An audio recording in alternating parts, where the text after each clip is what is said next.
Let's throw our hands in the air Woo-hoo. as we soar through the sky. Yatta. We'll catch the sun Woo-hoo. with your hand in mine. And if we work as a team, everything will be fine. Yeah. Oh, it's Cure of the What Now? Let's henshin and start the show. Hello, fellow playwrights, and welcome to episode 42 of Cure of the What Now? The only show where we know the only way to save Christmas is to assemble a team of Santas from across space and time in order to team Joel, up. Hey, Yeah? you're pitching your movie again, aren't you? I am. It's a great movie. Joel, it's a brilliant movie idea, and you should absolutely write for Hollywood, but if we pitch it on this podcast, how are you going to sell it to a studio? Copyright me, obviously. Obviously, but Joel, what if they go, we don't like to do transformative works here, and you've already done this on a podcast? Interesting. I'm not... Let's talk details later over some coffee. We can plan this out, and we can get this in front of Hollywood execs. Okay, perfect. And I have two rules. One, no James Corden. Okay, I don't know who that is. Okay. Two, no, I only had the one. I thought I had something funny. Like, this movie must absolutely contain Michael Cera. Chris Pratt may appear exactly once, and it is as Chris Pratt, and he falls down some stairs. I should note, I don't have anything personally against him. I don't know anything about him as a person. So if he's done something really bad recently, whatever, I'm just tired of him being cast in everything. I think it's strange that he got cast as two of the most iconic characters ever in the same week when, you know, there's plenty of talented voice actors out there who probably specialize in that kind of thing, whereas Chris Pratt seems to specialize more in live action acting. Totes. Anyways, welcome to episode 42 of Cure of the What Now? It's a ho-ho holiday episode. It's kind of that. It's more of a flashback episode. This episode of Cure of the What Now is coming out the week of Christmas. That's true. Making it a holiday episode. May those who celebrate it have a happy Christmas. Yeah, absolutely. And if you're celebrating something else, have a happy whatever that is. I was really sad because we missed saying something on the first day of Hanukkah. Man, it was the first day of Hanukkah. We could have shouted something out. We'll have to do it next week and hope everybody had a happy Hanukkah. And then I forgot by the time the next week came around. So I hope Hanukkah went well for everybody celebrating. Absolutely. And then the only other big one that I know of is Kwanzaa. If you celebrate Kwanzaa, happy Kwanzaa. There's also Ramadan, but Ramadan changes, and I think it was in the summer this year. Okay, interesting. If that's wrong, I'm sorry. I'm not an expert on that religion. I was raised mostly Catholic, but my mom's side is Jewish. Yeah, absolutely. I know nothing about religion, except I believe that Adam and Eve were played by James Corden, and... Who is that? Anyways, we normally do a funny bit at the beginning of each of these episodes where we say who we are, and then it has something to do heck, nobody with knows who the we are episode. right now. Exactly. So I guess because I stole the intro for my very hilarious... You're the Gunch! I'm the Gunch who stole Christmas, and also, behind the scenes, I may be doing some mad papaya science. You've heard of Elf on a Shelf. Now get ready for Glench on a bench. Get ready for Gunch with a hunch. I'm also a detective who's solving who killed Santa. Grinch in a pinch. The Goonch. Granch on the ranch. Yeehaw! My name is Kat, and I'm having too much fun with this bit. That doesn't have to do with the episode. But... I've noticed that you've been lapsing into silence periodically. I've been cutting it out, obviously, but I think you're having some flashbacks, might be what's going on. Do you remember that time that we started this podcast? Absolutely. Do you remember that time when we made that really funny joke about the fifth type of the secret fifth flavor, and it was edamame, but it's actually umame, and you from off screen yelled at Curtis and I about how stupid we are, and that's how you joined the podcast? Yeah, I didn't think it was a joke. I thought you guys literally just didn't know the word. Yes, that's correct. We were wrong, and you corrected us, and that was funny. Yeah. Do you remember that time we talked for 8 hours about magical girls? I do. That was awesome. Do you remember the first episode you sat down to record when you were wearing that 20-gallon cowboy hat? Don't worry, I can use this. So... Joel stole my intro, and I had a pretty good one planned this week, so I'm going to do the succinct summary. It was a clip show. That's the end. Okay, I think we're a little out of sorts. I think some multi-universal travel as we met different Santas, because normally we do announcements, and then we do a discussion question, and then we do the succinct summary. Hit me, Gunch! So, I really wanted to do a quick shout out. This was an article that I saw on the PreCure server where they discuss PreCure and a lot of magical girl stuff. It's from Ayumi, who I believe also has her own YouTube channel and a podcast called Fireside Chats, I think. Sparkleside Chats? Something? Sparkleside Chats, I believe. I follow them on Twitter. Yeah, I mean, no disrespect. I just don't have the notes in front of me. I'm just very bad at getting my notes organized before we do an episode. But there's an article. It came out called The Many Faces of the Magical Girl, a breakdown of types and subgenres. I will post that in the episode description. I also tweeted about it a few days ago. And I think that at some point, Kat and I are going to take some time to watch one of the shows mentioned, the one that sounds kind of like the most interesting to us. And if it ends up being really, really good, we might take 5 minutes to talk about it. You know what's most exciting to me about this article? What's that? My first anime that I watched all the way through, because I think I've mentioned in the history of this podcast that my first episode of any anime was the Butcher episode of Full Metal Alchemist. Not the proper episode, the flashback retcon episode where you meet him before he becomes the guy? Yeah. Okay, yeah. The filler episode that I really loved and then wasn't in Brotherhood. And but this is not... No, years later you told me, you're like, one of my favorite episodes of Full Metal Alchemist is the one where they meet Barry the Butcher. And I was like, yeah, and he's in the suit, and it turns out that there's actually two bodies in the suit, and you went, no. The episode where they met Barry the Butcher before they sent him to jail, and I went, what the heck are you talking about? That never happened. It did happen. It turned out we watched different Full Metal Alchemists. I watched the one that was fun and enjoyable, and Joel watched the one with the cool action scenes. Yeah.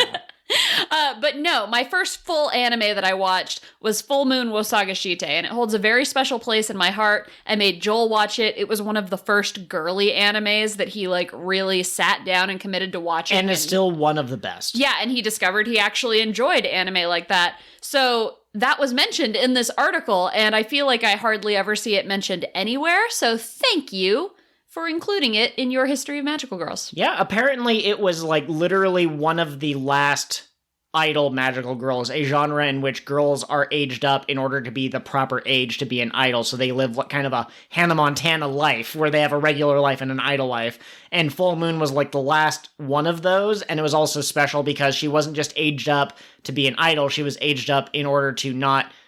because she was going to die of a disease, and this was the only way she was going to be able to see her dream come true, so it was the final twist on the... Oh, the ending of that series is so emotional. I'm imagining it now with the music playing. And please watch Full Moon. If you take one recommendation from us, please watch Full Moon wo Sagashite. The Shinigami are delightful, and I'm really happy with the twists and turns that the story takes. Absolutely.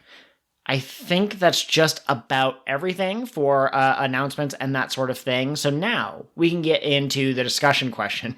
And it's really funny because we have a discussion question that we want to talk about. So JoJo's Part 6, Stone Ocean, has come to Netflix. We can now watch the animated version of it. Kat and I, in an effort to recreate the once-a-week episodes of Part 5 when we were watching it, are only watching one episode a week. So we still have a few left, before we finish it. We actually have several left before we finish it. So every week we go, is this the week where we're going to do a Tropical Rouge JoJo's Bizarre Adventure crossover? Joel's not even giving this justice. Listen, I have had tropical stands, on our flippin' docket since episode 3 of this podcast. To be clear, it was only there as a filler because we wanted the discussion question to be related to the episode we watched. But if we ever had an episode where we had nothing to say or no discussion question, we were like, this could be a fun backup. Exactly. Well, it was either that or I think we started trying to have them be related to the episode the week after I put that on the docket. I don't think we were doing that from the beginning. Now would be a good time for a flashback. The point is, it's been on there for almost a year, and finally we have a topical reason to discuss it. Topical, tropical, haha. But we keep coming up with other ones that are actually relevant. Yeah. Yeah, exactly. So we are going to answer that question, and it's probably going to be next week, unless next week's episode is so good that we come up with a different discussion question. But I promise you, we will discuss Tropical Rouge stands before the finale of season 1 of Cure of the What Now? Cure of the What Now? Before we get into the discussion question, I have a very important series of questions for you. This is an important line of inquiry. If you had some sort of vessel, right? A container around empty space, and you could put things in it, but there wasn't any more room, you would say it was... full? Right. And if the things that were inside of it that were, up to the brim, could be described as legumes... you could also... she's trying to lead me to a pun, and I'm just not sure where she's taking me, but I'm going to pretend like I don't see this coming. I'm just asking you. You're right. Is that us? Are we the vessel full of, like legumes? Like frijoles? Yes. Okay. Yeah, I think we are full of frijoles, and I don't know where this energy came from. One of these weeks, we're going to sit down to record, and we're not going to be full of beans. We're going to sit down, and we're going to record, and we're going to we'd like these episodes to be about half an hour to an hour long, and we're going to discuss all of these different shows. We're going to discuss Fresh, and Futari Wa, and Tropical Rouge, maybe Spider-Man No Way Home, and instead of actually sitting down and doing the episode, we're just going to record an hour of us vamping without actually ever getting to the point. It's going to be a bonus episode. It can't happen because we planned it. We can't tell ourselves we're going to sit down and talk for an hour about whatever we want. No, that defeats the purpose. It has to be organic. It has to be, what did you think of Honoka's journey into being, and then you go, hey, I just read the story about a cat who learned how to talk. Isn't that amazing? And we talk about that for just an hour. You know something wild? What's that? I had abs almost when I woke up yesterday. I had the beginning of an outline of abs, and then I ate a bunch of garbage at a Christmas party.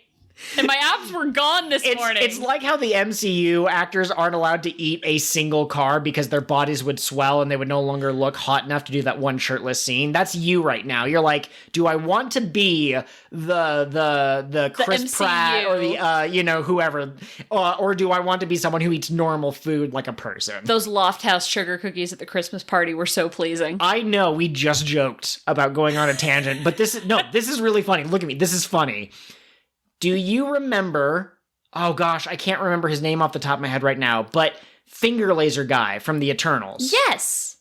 He famously, when they were doing the press dockets or whatever before the movie came out, explained that he did the workout routine, eating only protein or whatever it was, so that he would be fit for the MCU, because many actors have gone through that. Even Paul Rudd did it for Ant-Man. His character does not have a shirtless scene, nor does he ever do anything in that movie related to physical activity. So there's no reason to. No, but he did it. He put himself through that, and then the writers were like, you're going to mostly be comic relief for the most part, Gosh, he must feel so good about himself, though, that he got there. Yeah, absolutely. You have a discussion question, possibly. Yes, and this is where the timestamp's going to go. Not earlier when I said that we had a discussion question here. All of our vamping is ho-ho horrendous. Now, with Christmas coming up, and Santa Claus having the naughty and nice list, that's part of his famous canon. He has a canon? Don't want to be on that naughty list this year. Wouldn't it shoot presents? Isn't that something that... Oh, it's like a t-shirt cannon. That's fun. Let's say, we know that all of the girls from the various seasons of Tropical Rouge, of PreCure, would be on the nice list. Whether some of them are a little bit more gremlin-y, or a little bit more selfish, or a little bit high energy or in your face. In the end, these are girls who are saving the world and promoting justice and equality and love and a bunch of other really good high ideals. It is not interesting to ask, why are they on the nice list? It is instead much more fascinating to twist it on its head and say, somehow, all 5 members of the Tropical Rouge Club ended up on the naughty list. What are their crimes? Minori was asked by Sango, do I look nice in this dress? And she said no. And when Sango cried, she said, you asked me for my honest opinion. So she was just too honest. She was brutally honest and didn't understand why she did what she did, or why what she did was wrong. Exactly. Yeah. Okay. I like that. Now, you had a funny one when I brought this up off mic, for Laura. There's an actual in-canon explanation for why she wouldn't be on the naughty list. Do you remember, or why she would be on the naughty list? Do you remember? Thank you so much for saying in canon, because that sparked my memory. Did it Viva spark it? Laura is on the naughty list because she verbally expressed her desire to use a human child as her pawn to obtain the throne. Oh my god, Game of Thrones Laura. Oh, okay. Would she be on the Cersei to Daenerys scale? Which side is she on? Closer to, I Closer guess. to Cersei, I think. Okay, yeah, absolutely. Kind of brutal, genuinely has feelings of love and compassion, but only for this very small group. Wait, okay, so we've commented on the fact that Minori doesn't really have a lot of facial expressions. She's a little bit, she's not as expressive. Imagine Manatsu saying something like, I love Khaleesi, and Minori just pushes her over and her eyebrows are slightly dented in an angry way and goes, that's not her name, it's just a title. Her name is Daenerys. Bless you. You just got 5 husband points. Okay. You would have gotten the full 7 if you had remembered it's pronounced Khaleesi. What did I say? Khaleesi. That's how a lot of people pronounce it, but according to the conlang expert who developed the Dothraki language, it's supposed to be pronounced Khaleesi, and pronouncing it Khaleesi introduces irregularities into his language, and I see you laughing at me. I'm not laughing, I just thank you for that, Fee. Please go back into the sword for a moment. I'll pull you back out when it's time to douse for treasure or whatever happened in Skyward Sword. So I think... Gosh, I came up with this discussion question. I thought it would be really funny, but I'm not good at improv. I can't think off the top of my head of what the various different people do. What if Asuka got like really competitive? Like she went to the mall and Shiratori beat her at like DDR or something. And so, she pushed her down the stairs. Well, yeah, so like she like yelled at kids. Like she'd been on the DDR machine for like 3 hours and there was like some 8-year-old that's like, Miss, could I have time on the DDR machine? And Asuka just yelled at this child, had him full-on breakdown in the middle of the mall, being like, it is my turn to dance! See, I was thinking maybe Manatsu would get so excited for something, like maybe there's a limited time sale at the mall, and maybe this is something she's buying for herself. More likely it's something she saw and thought of Laura or Sango or whoever. But there's a limited time sale. There's only one left. A child is about to beat her to it, and so she full-on shoves this child out of the way to the ground, gets it, and checks out as the child is on the ground crying.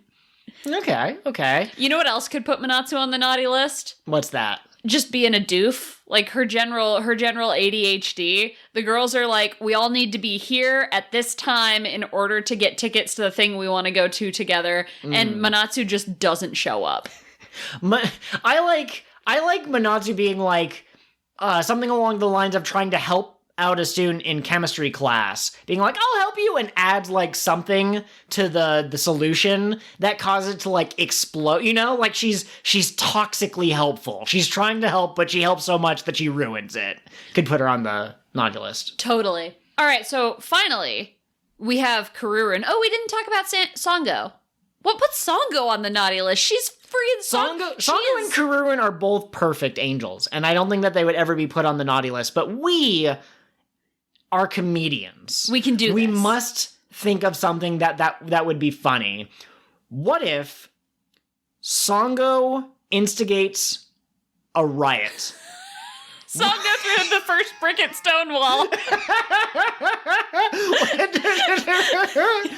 What if... Okay. So there's a big makeup convention that doesn't make any sense, but there's several companies. That's a real thing. People do makeup conventions. Do they? Yeah. Okay.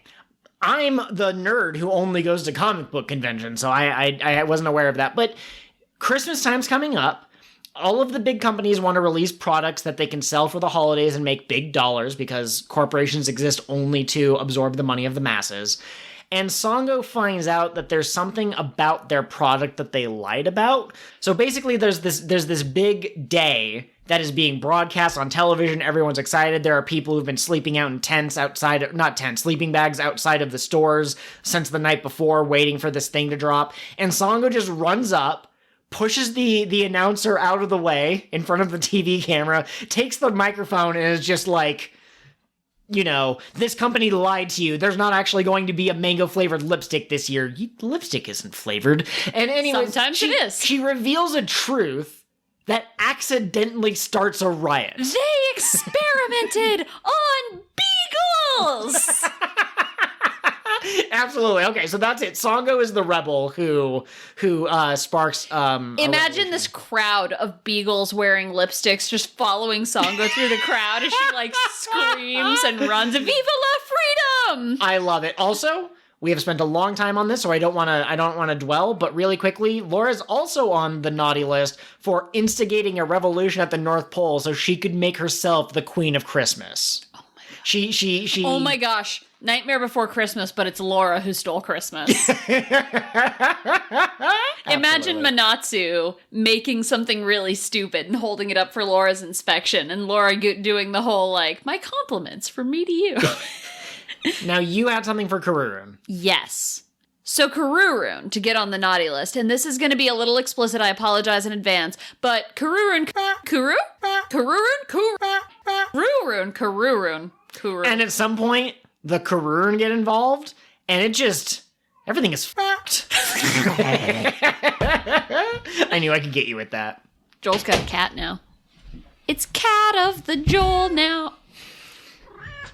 Okay. We have a special co-host this episode. Beautiful. Now, I believe earlier you laid claim to the succinct summary. Absolutely. You also gave the succinct summary, but do you want to give it again? Sure. Nothing happened. It was a clip show. At the very end, they decided what their play was going to be about, and it's going to be about the 4 of them. The 5 of them, the 7 of them. How many are there? There's 5, but Kururun clearly wanted to be involved. Yeah, Kururun wanted something, and they kept ignoring them, and at one point, you just, like, slammed your hand on the table, and you went, Kururun is trying to tell you something! Listen, you assholes!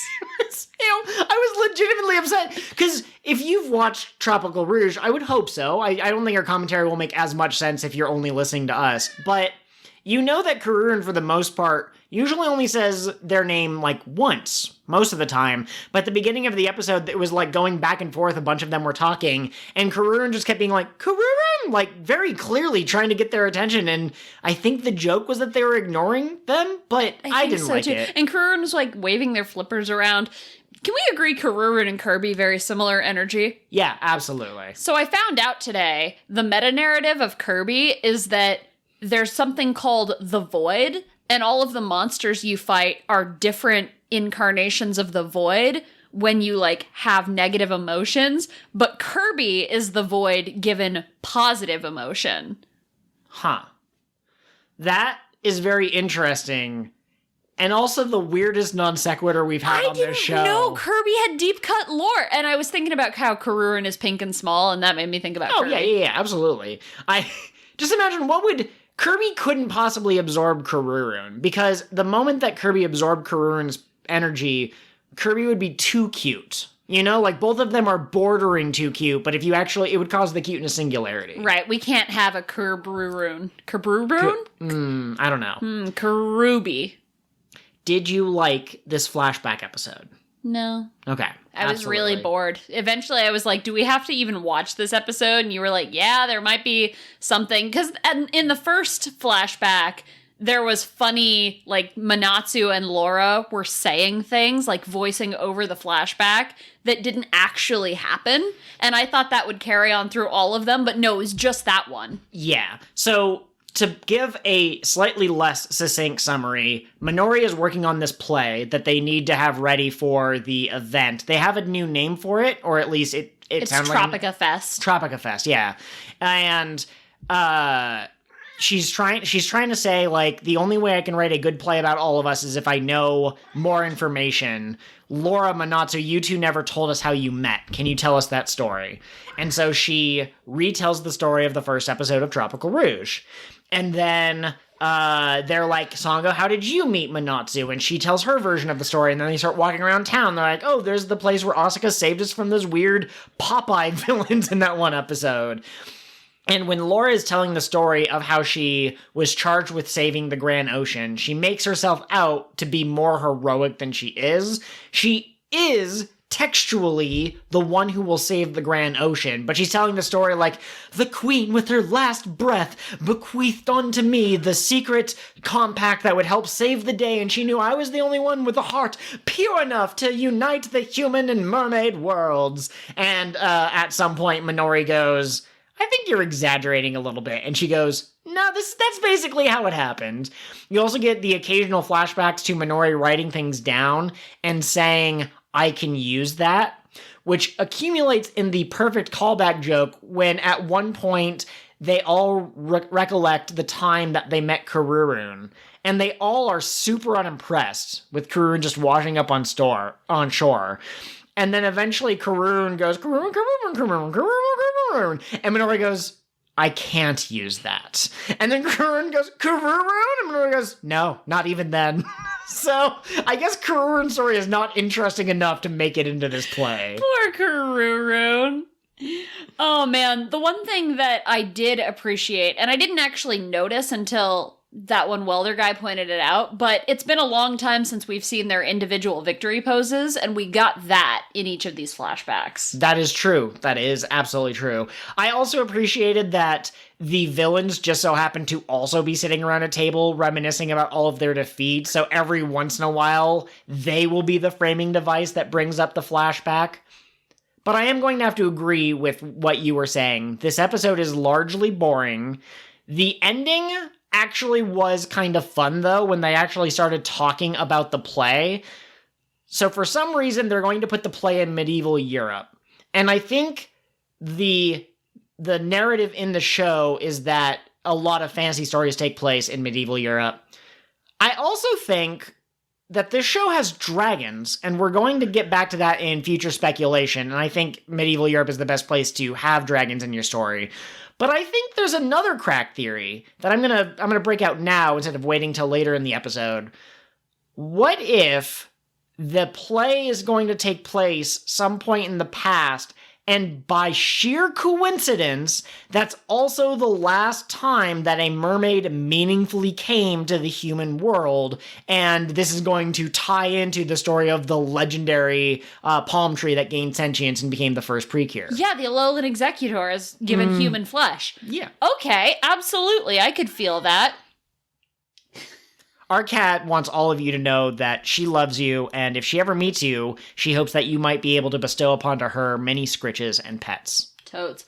It occurs to me that Futari Wa actually had a more interesting episode this week. It's the first time ever, you know? I will say really quick, one last scene to shout out from the Tropical Rouge episode. They're talking about their characters in this medieval Europe kind of setting. So I guess Laura's going to kind of be the main character. She's going to show up to the town. She's going to eat melon pan. It's going to taste so sweet that she cries. And the sound of her tears are going to be what causes Manatsu to notice her. Manatsu's traveling around the world spreading Tropica shine wherever she goes. And she hears this mermaid and is like, let's be friends. Or maybe more. Sango wants to be like a flower salesman or a cosmetic person, but she thinks that Laura looks like beautiful, so she's going to use that as part of her whatever. Asuka wants to be a guard, a knight. Perfect.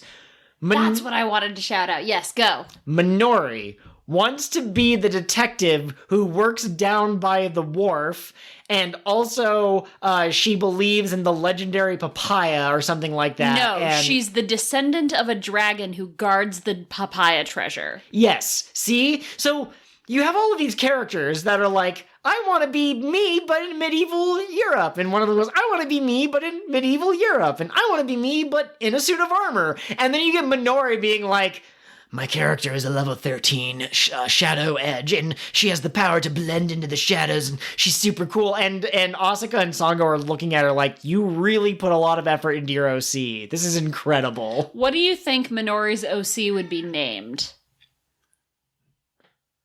I mean, something fantasy sounding like Azalea. What do you think? Papayina. Okay. Dragonheart. Yeah, that sounds like Minori. I like that a lot. It also sounds like a middle school writer. Yeah, absolutely. Hey, listen, if you're listening to this and you're in middle school, don't let the fact that we're a bunch of jaded, close to 30-year-olds who couldn't write to save their lives stop you from doing what you're doing. Oh yeah, totally. Just because we're making fun of ourselves in middle school doesn't mean you're super cool. By the time you get to 30, you'll make fun of yourself too, but like, we're not making fun of you. My brain has been kind of working on a story idea for the last couple of days, and it is absolutely cringe and terrible, and I will not talk about it on the podcast if I ever actually write it and put it on AO3 or whatever. I'm so excited to hear about your cringe story. But anyways, that about wraps it up for Tropical Rouge. Let's talk about Futari Wa. Wraps it up so we can stick it under the tree. Perfect. I would not want to open a clip show episode from Under the Tree. I'd be like, you really didn't put a lot of effort into this. Would that be the Cole of presents? I think it would. Yeah, it really is. Also, side note, I really thought we were getting a Christmas episode this season. I thought I heard rumors of that. I guess maybe we might not be. Maybe next episode is. I don't think that it is. Here's hoping that next year's season will go back to that. I really like it. Yeah, because we didn't have a Christmas episode in Healing Good either, did we? Healing Good didn't have one because of the pandemic, because of the Pandy Sandy. But I thought this season was going to have it. And instead we have a filler episode that's like, why? It's not even a filler episode. I'm sorry, we're talking about Tropical Rouge again. It's not even a filler episode that does a flashback of all of the important clues that are leading to the big reveal. It is just, hey, do you remember the time that Songo was the main character, or that was introduced to the story? Maybe it's because the pangolin is still going on, and so they didn't want to encourage people to gather for the holidays. Maybe? I don't know. What's Japan's COVID-scape look like right now? I know that they were very, like, don't come into the country a couple of months ago, but I don't know if that's still the case. Yeah, we have somebody we follow on Twitter who was going to teach in Japan, and it got delayed by months and months because the country shut down for COVID. She originally was supposed to leave like last year, and she finally made it over to Japan like a month ago. Interesting. Maddie makes it over to Japan right after Franz leaves. Are they the same person? Have you ever seen Franz and Maddie in the same room? I've never seen either of them in any room. Are they ghosts? Do they exist solely on Twitter? Now, I've honestly forgotten, what the heck was this Futari Wa episode about? Honoka and Nagisa are separated by the bad guys, and they try to convince Nagisa that she's only looking for Honoka because she's afraid that she's not strong without Honoka. And I don't like the way they phrased it in the episode, but the conclusion you eventually come to is it doesn't matter if Nagisa's not strong by herself, she still cares about Honoka, and she's going to save Honoka because she cares about her. And it's not a bad thing to be weak on your own. But the way they phrased it, it was like, is it really so bad to want to save her for my own sake? Yes, a little messed up. Yeah, kinda. If you had a child or a pet, and your only thought was, I have to take care of them, or else the police will get mad at me, that's not the kind of loving relationship that you would want. But I think you're right. As soon as you said, I think this is what she was trying to express, that feels much more aligned with how the messaging of PreCure. I'd also say I did like this episode a bit, but I also didn't like it a bit. I liked that the bad guys finally said, hey, you know these two characters that can only transform when they're together and can only use their ultimate attack when they're together? What if we separated them? That was good storytelling and makes me mad that none of the villains before have thought about it. Also, they don't separate them until after they've transformed. In their human forms, they aren't shit. Just hit them really hard when they're in the middle of a math test or something. Drop a building into PreCure. Drop a piano on top of Honoka like it's a cartoon, like it's a Looney Tunes episode. Throw a bear in the PreCure mobile. And even if the PreCure managed to fight that bear, you just put another bear in there. They can't fight bears forever. Just ask anyone who's been killed by a bear. Please, I know we talked about Full Moon Mushagashite, and Catherine said if you watch nothing else, just watch that. But I'm begging you, watch 50 Ways Superman Can Defeat Batman by Mr. Sunday Movies. It is a great, great YouTube video.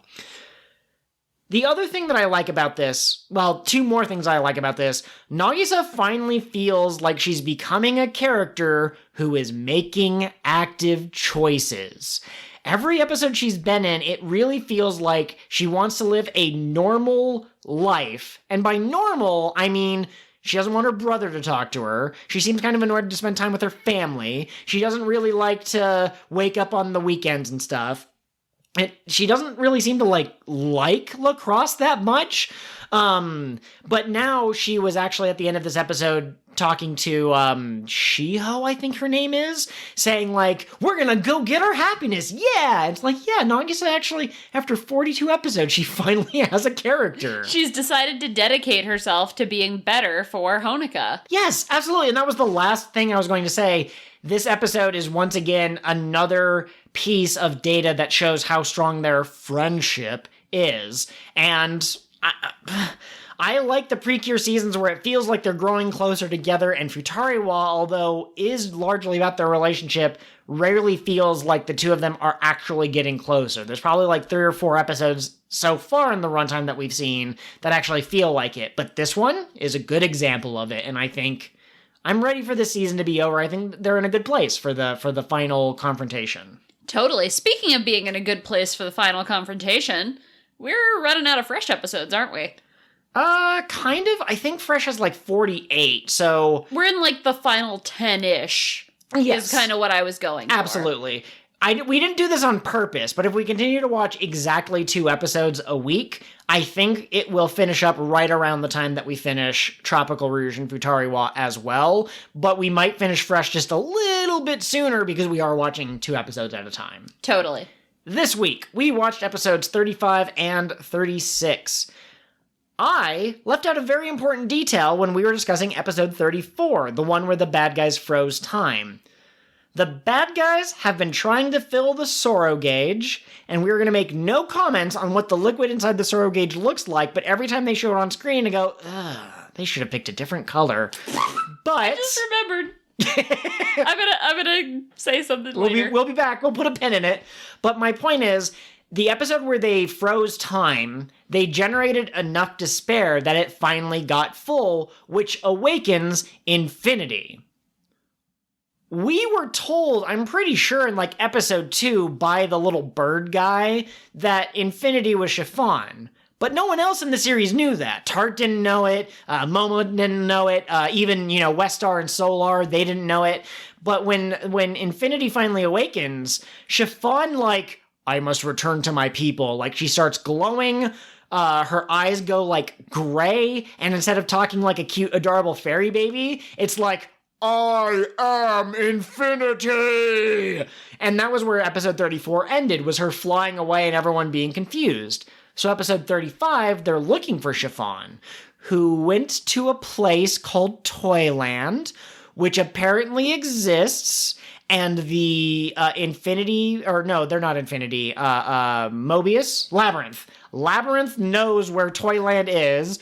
Westar and Solar go, and those two are dating. You can't convince me otherwise. They try to capture Chiffon in a net, but then Momo plays some music that causes Chiffon and Solar and Westar to get teleported to them. They start to fight, and then Momo basically says, like, I love you, Chiffon, and Chiffon goes, I am infinite. Wait, no, I'm Chiffon again. Yeah, I'm a Chiffon! And that's where the episode ends. No, I'm a llama again. What did you want to say? No, it's the next episode. Okay, perfect. Yeah, it's episode 36. I have my thing to say. Oh god, I know what you're going to say, and it's terrible. So instead of talking about that, let's focus on episode 35. All right, let's do it. What the hell was this episode? What? Okay, so... Hey, did Choro actually tell us Chiffon was infinity, or did we guess? Because I thought we guessed. I thought for sure that someone mentioned something about infinity and Chiffon in the episode. I don't like this episode for a couple of reasons. Exactly 2 reasons. 1, I don't know what infinity is. I know the bad guys want it, and I know that chiffon is it, but because we don't know what it is, I think they're trying to gear up to the bad guys want infinity because they can use infinity to blow up the world. But the good guys, it turns out infinity was the power of love within them all along. So in the final episode, infinity will allow them to defeat the bad guy and restore order.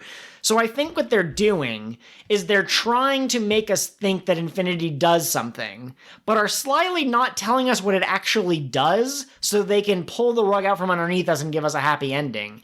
That is stupid.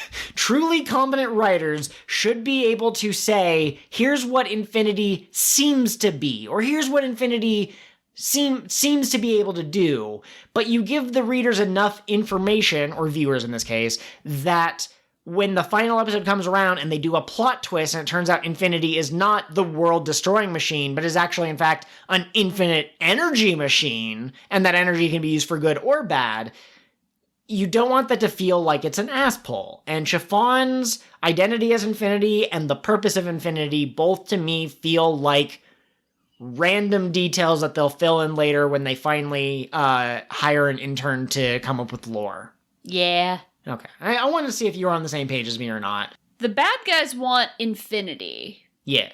Because it's the infinite memory. So you can use it to hold all the universes? Is that... See, I don't... understand? I don't know. I think it's weird. I imagine what will happen is the bad guys will finally get a hold of Chiffon/infinity. And then they'll reshape the world so it's all darkness. And then Love will be like, Chiffon, I love you. And they'll PreCure Giant Lady it. Or, like in Kira Kira, they made a cake out of the world. Yeah.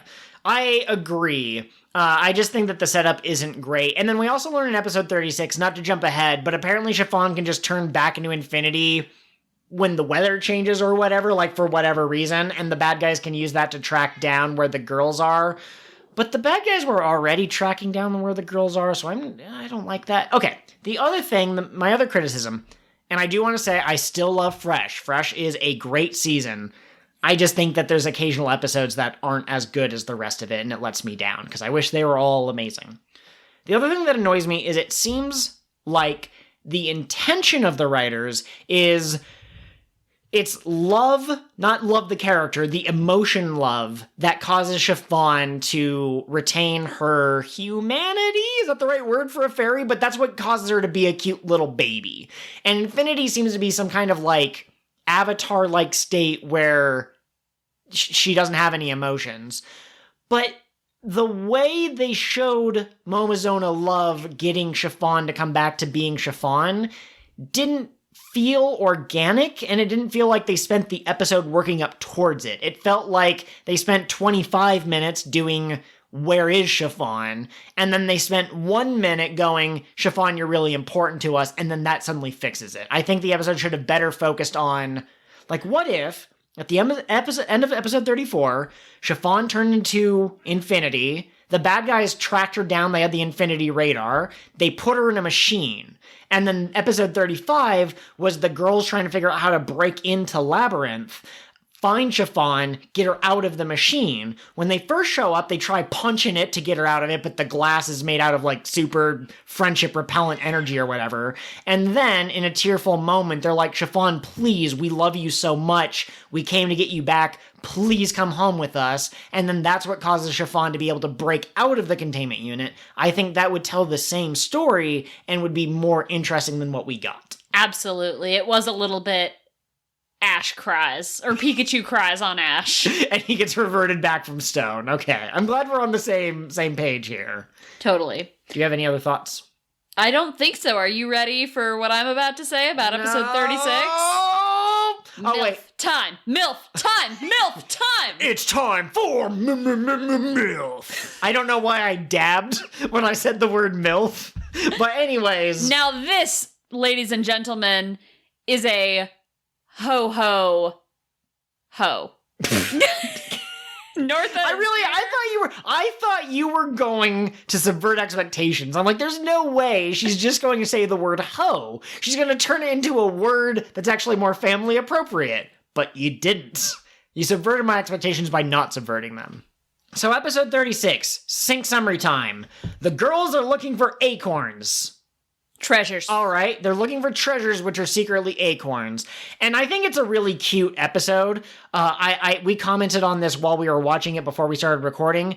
I think Tart and Chiffon are good characters on their own, but work even better as a pair. I love how excited Tart got when he was helping Chiffon look for acorns in Acorn Paradise, I think Love called it when she was like 5 or something like that. But the bad guys show up and they go, we want infinity. Solar and Westar create their monsters that get defeated pretty quickly because Momozone Love and the Fresh team are very good at fighting the bad guys at this point. And then this character shows up and she creates, so the monsters so far have been called Nakawamakes. And this new creature that Northa, her name is Northa, is able to create is called Sorewatase. I do not know enough Japanese to know if there's a pun in that name, if Nakawamake means like sad and Sorowamase means like grief. But Northa is stronger than these other two. She's one of the highest ranking members of Labyrinth, which makes me wonder why she wasn't trying to get Infinity if Infinity's that important to them. But she was busy doing more important tasks for Mobius. For Mobius, I guess so. So they create this new monster that's super strong and they have a hard time defeating it, but eventually they receive the power of light Poloon, and they get a new attack maybe, or maybe it's the same attack, but they do like a super rainbow blast or whatever. But North is the new main antagonist.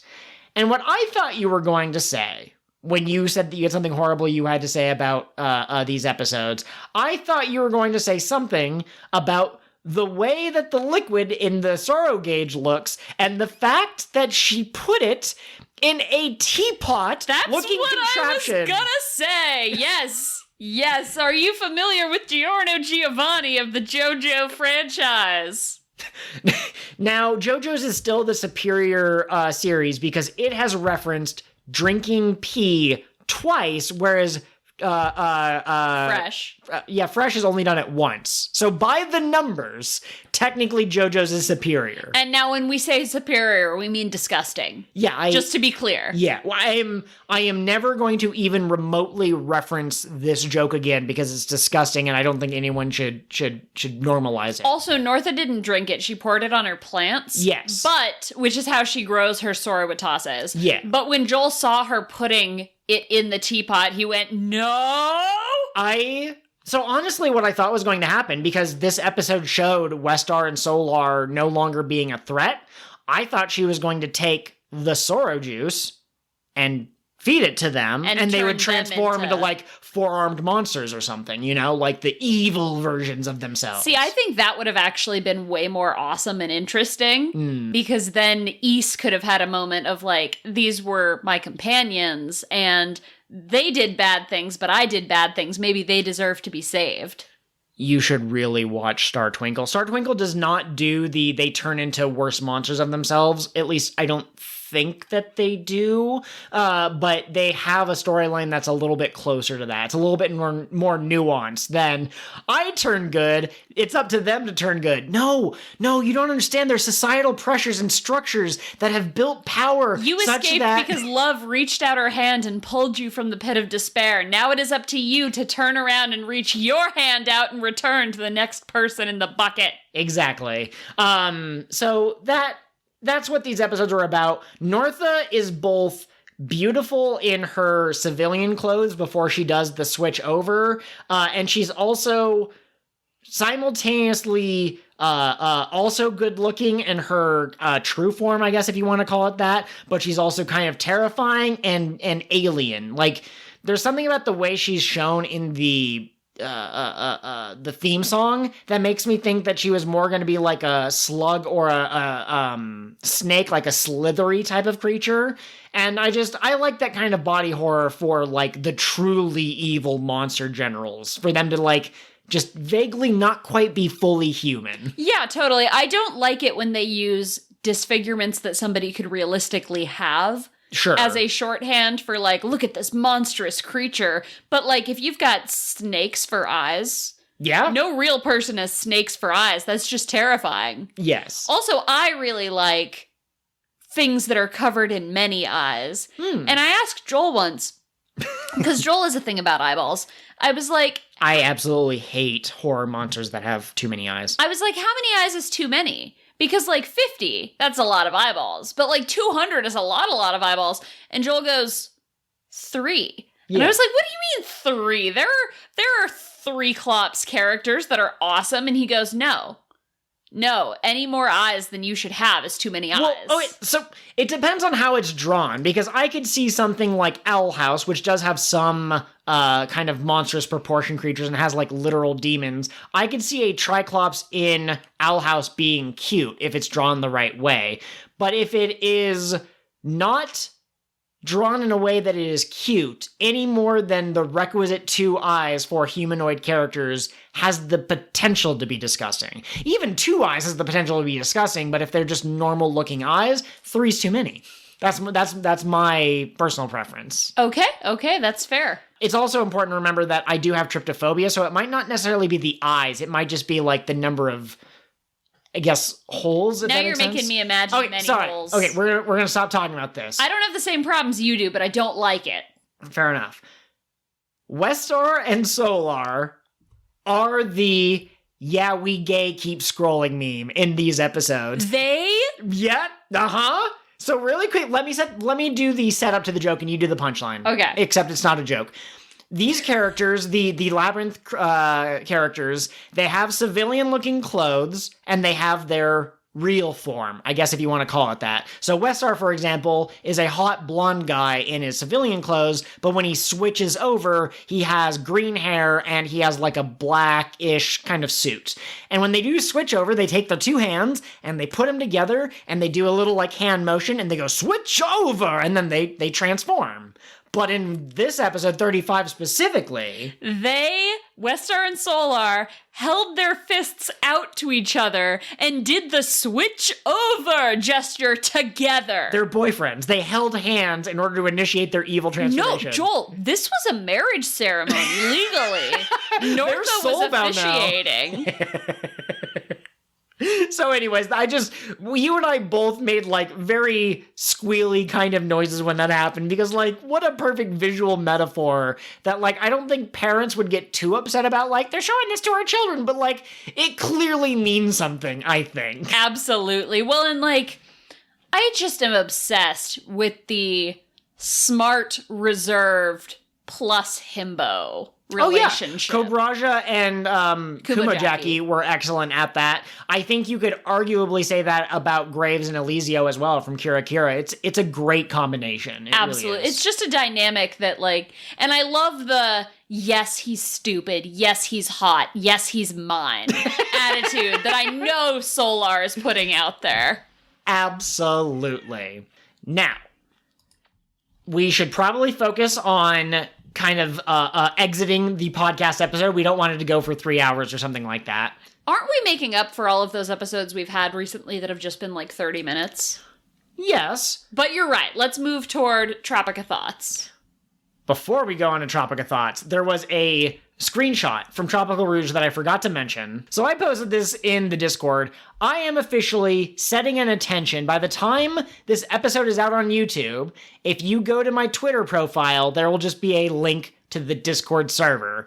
If you're a butthead, I will kick you out, but I'm going to open it up so that more people can join our discussions about PreCure. But I posted a picture from a screenshot from this episode of Tropical Rouge, and it's Minori talking about her OC once again. Her character has lost memories of a papaya treasure. Minori, babe, what the f*** is a papaya treasure? He yelled that during the episode. He was so angry. I don't understand. They have never had a character in PreCure that I know of where they came up with the PreCure name first and then retroactively tried to make that character name a character trait for that character. Time for you to go, Nacho. Do you want to say goodbye to your people? She's, oh, there we go. So, I don't have much to say. how do I put this? I think Tropical Rouge has a meme. And I alluded to the fact that I thought this was a meme way earlier in this podcast. I thought you and I were going to be memeing on the meme for the rest of Tropical Rouge. But somehow, they decided to spend 40 episodes not reminding us about this stupid character trait that is so stupid it's obviously funny. But now they're bringing it back, and it has infected my brain. I have a disease that can only be cured one way. I have a project. And I will finish this project. Please, my husband is so I will sick. inflict it all upon you when it's ready. Are you sure the cure isn't really a symptom? Only one way to find out. But yeah, what is a papaya treasure?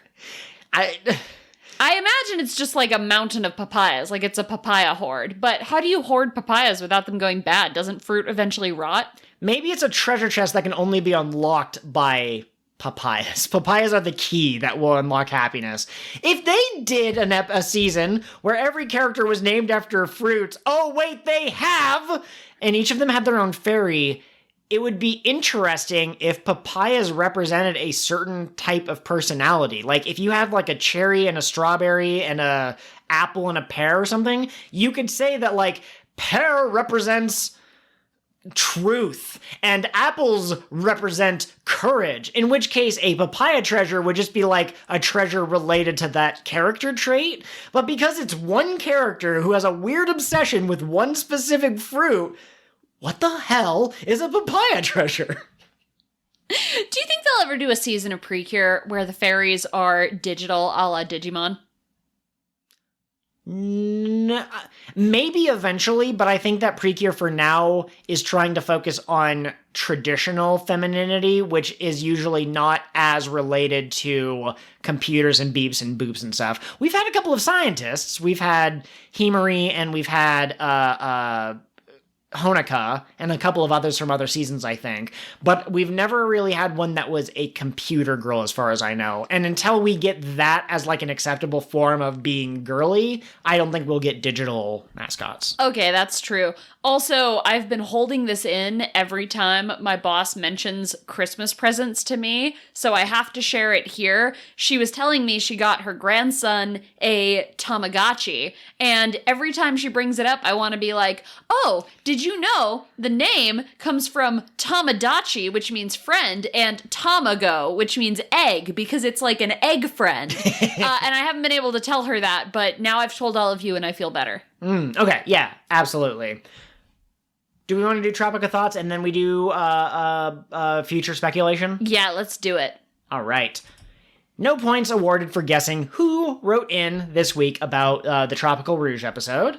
And James said, not much, since this was basically a clip show. Laura was bad at hiding when she was a mermaid. Not only was she bad at hiding when she was a mermaid, she was bad at hiding that she was a mermaid. But also, her almost getting caught was delightful, and I wish we had more of it. She didn't even really try, did she? From a certain point of view, no, she did not. She mostly just thought no one's going to come to this area so I don't have to hide, and then Songo ended up in that area. So, also, I liked James paraphrasing that first episode. Queen, mermaids can't be PreCures. Laura, F you, I'm becoming one anyways. And then she puts on the shades and plays, even though it's not a pun, has the same energy, I think. That sounds about right. So that's pretty much all of our Tropical Thoughts. I think we can go into predictions for the future. Now, someone please correct me if I'm wrong, but I'm 99% sure that this is not the first episode where they have mentioned dragons. I'm pretty sure Laura or Minori or someone has brought it up in previous episodes, and there was one in Minori's first story. Yes, Minori's story, the bad guy was a dragon trying to steal the different... So I think the Witch of Delays, her final form, is going to be a dragon, a la Maleficent. Yes, I like that. I don't think it's going to be the Witch of Delays, because the way that they have characterized the Witch of Delays, she is a character who has experienced tragedy. She's looking for someone and is like, who are you? She seems to be in, like, legitimate pain when she doesn't have the Casket of Fools or whatever. So I think she's suffering. She's probably going to end up being a good guy. But you know what? in Fruits Basket, they had the 12 zodiac signs. And one of them who became a dragon was actually a seahorse. You're so fucking galaxy brained! Holy shit! So the butler has been the evil bad guy all along, and that's going to happen. He will be a full-on goddamn dragon! Oh my god! What? I have tiny baby brain, smooth, no wrinkles. But you... So, the wrinkles are so thick. You're like one of those dogs that's made of wrinkles. Oh, I love those boys. Okay, so... God. Yeah, it was interesting that they brought up dragons again in this series, and it is interesting that Minori is the one who keeps bringing it up, but, like, what a twist that's going to be. And I don't know how to say this without sounding kind of, like, elitist or whatever, but, like... If someone has watched a lot of TV or notices patterns or whatever, it's really easy to kind of like sense when something's going to be coming up, in a show that's written for a younger audience. But I imagine that there might be some younger people in the intended audience, not weirdos like us, who are watching it, who won't see this coming at all. And I bet those youngins are going to be very excited if that happens. Totally. Can I say something really quick? Yeah. So a few seconds ago, I was yelling. And Joel made the gesture at me like, you're being a little loud, babe. Like, maybe bring it down a notch, turning down the volume knob. I hurt my throat pretty bad. Oh, no. I'm so sorry. It's a good thing that we're getting close to the end of the episode. I got overexcited. Also, apologies for the puppy. She woke up right at the end, so we're just going to power through. We're going to kind of speed around this. Really quickly, I think I would like to try and watch 3 episodes of Fresh for next episode, but I am only promising 2. But if you're watching along at home, you might want to get episodes 37, 38, and 39 ready, just in case we do a little extra credit. Now, there's 2 things you wanted to point out about Laura for future speculation. Yes. All right. Interesting foreshadowing. That's the real reason that clip shows are interesting, is because you can point out things that were true at the beginning of the series in order to show how they're different now. So at one point, Laura hears the story about a mermaid who disappeared for a human's sake. This was in the episode when Minori found out about Laura. It was the famous mermaid story. Right. And Laura gets upset. She's like, why would a mermaid sacrifice herself for a human? I have said before, I want Laura to have an arc in this show, and I think that indicates where she's going to start. Not believing in a mermaid who would sacrifice herself for a human, and her arc's going to conclude with her taking the opposite stance. She will disappear for a human. You know what? What's that? In The Witch of Delay's memories, we see a girl running away who looks like the legendary PreCure. Yes. But is human. I think The Witch of Delays was human. I think this girl was a mermaid who came to the human world and became a PreCure. They became girlfriends, and sure. I think the choice was given, you can stay in the human world, but she has to lose her memory. Or you can come back and you can lose your memory. And I think that'll be what it means by disappearing. I think Laura will disappear by losing her memories for Minatsu, so Minatsu doesn't become like the witch. Yeah, I think so. I think that would beautifully tie in a lot of the different threads. It's very interesting because I used to complain a lot about how episodic the show is, but I think they have been planting some seeds, and even though some episodes feel like complete filler in the grand scheme of things, the ending is going to, I think, pull out all of the stops in order to wow us with the final episode. It can't be PreCure if they don't try to make you cry in the last episode. Anyways, here's another thought that I had. People have noticed that this episode has the aquapot that has the picture-taking function, the photo-taking function, which also helps save Laura when she was kidnapped by the Witch of Delays. And then they introduce memory erasing, and a lot of the people in the Precord server specifically were like, you're going to lose your memories. If only there was some kind of photographic evidence that you could have of your adventure. But now what we have is a literal play that these 5 girls are writing about their friendship, about how they met, about the trials that they went through, and possibly what they might want to do in the future. So if Laura does lose her memories, oh my gosh, what if the bad guys forcibly take her memories? What if it's not a choice? What if that's a plot point in like the second to last episode or something? I feel like that would take away from Laura's arc, but also it would be really emotional and devastating for the bad guys to do that or to her. It could be like the bad guys have a bomb and they're like, if this bomb goes off, it'll erase everyone's memories of the last year or something like that. Gosh, I wish I had something like that. But anyways, maybe they'll have to stop them from pushing it, but as it explodes, it'll affect Laura and then they'll fix it or whatever. Funny joke, I also wish you had something like that. So we could start the podcast together, right? From scratch, and we could relearn the joys of... Yeah, babe. Yeah. And the papayas would never infect my brain. They wouldn't be coming for me. Oh my god, there's a giant papaya standing behind you right now. Should I look? No, don't turn around. Don't turn around. If you see it, it'll drive you insane. Joel. Don't turn around. What? Am I a papaya to you? No. Okay. I trust you. Don't pinch me. Anyways, my point is that pictures are nice and everything, but I would love an episode where an amnesiac Laura watches a recording of the play of their friendship coming together, and that's what breaks the amnesia spell. Because nothing is more powerful than a bunch of middle schoolers doing some goofy shit. Absolutely. Really quick, next week's episode 42, is titled An Attack, the Strongest Yarn Daw. And all I have to say to that is, again? And that has been your doot final thought outro goes here. Thanks for listening, everyone. Don't forget to Tropica Shine and be sure to stay warm this winter season if you're in the northern hemisphere. I hear jingle bells. Ho, ho, ho, ho, ho, ho. It's Santa. It's a Christmas miracle. Oh no, this mermaid tried to steal my sleigh. Get back, you gremlin. Elves, to me. What a shining episode of Cure of the What Now. Thanks for being our Nakama. Thank you as always for your support. If you could, very kindly, be sure to like or share this with any of your friends. Let them know that we're always open to suggestions or thoughts about any particular episode. And please take a moment to rate and review us on wherever you get our podcast from. Except for YouTube. You can't rate and review us on YouTube, but you can like and subscribe. Absolutely. If you like what we're doing, even just a comment that says keep up the great work is always helpful for brightening our day. Absolutely. Joel, where can our fine listeners find you if they want more of you?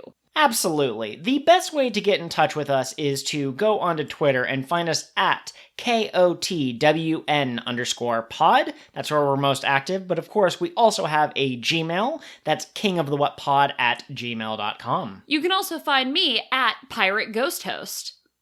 She is much more prolific than I am, but not all of her content is necessarily about the podcast, whereas the other one tries to focus more on the show. You like our sticker sheets? Joel's got sticker sheets for you. And that has been your Tropica outro. Do-do-do-do. You'll be dancing with me today.